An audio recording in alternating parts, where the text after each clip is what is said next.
Fields of Glory, originally designed by the blokes at Microprose UK, actually marched across Europe several months ago before embarking for the New World. It seems Napoleon needed a refresher course at War College before making the transatlantic trip.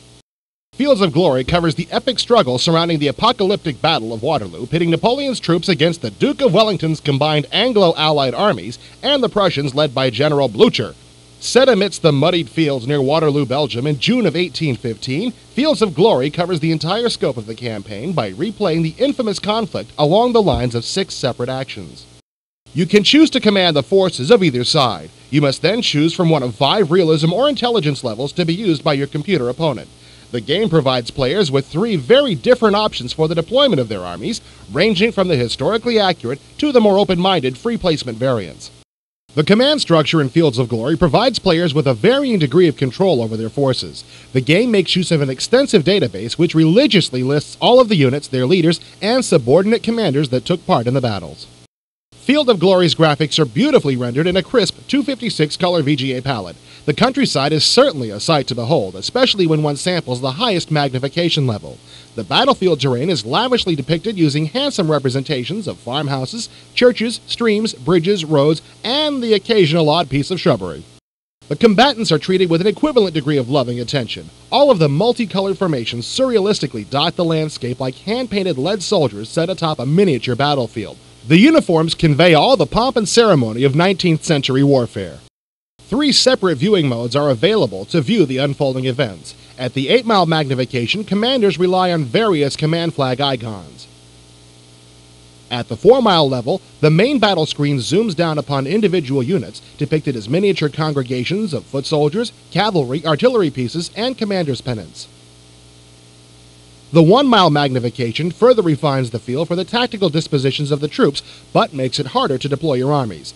Overall, the 4-mile magnification is probably the best mode from which to command the troops.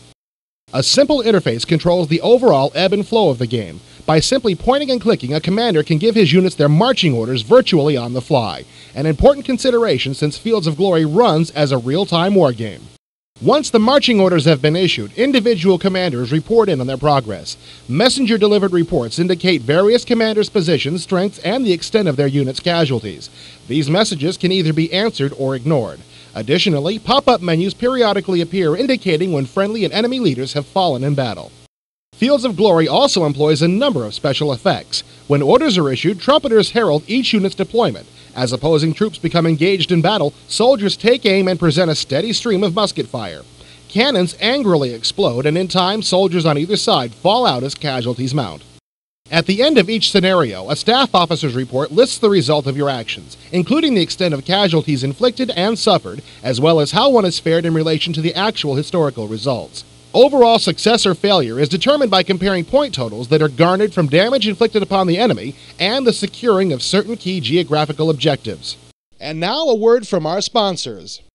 From the creators of Populous comes Theme Park. If you've ever wanted to manage an amusement park, this is your chance. Check out the demo under Install Demos at the main menu.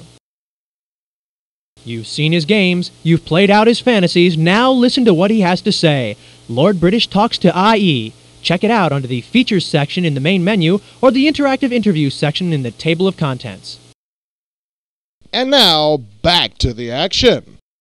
Some of the problems on the battlefield had nothing to do with the enemy. Many times I was bewildered at the sight of enemy commanders tramping through my own lines in what appeared to be a review of my own troops. At other times, formations seemed too easily fouled up within villages or with each other. Additionally, the victory conditions are vague, while battles seem to end almost at the whim of the computer.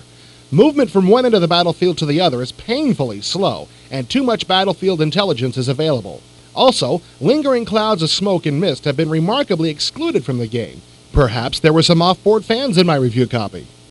Considering some of the murkiness and shortcomings that still plague the game, Fields of Glory does elicit much of the splendor and color of 19th century Napoleonic warfare, festooned in all of war's perverse and tragic consequences.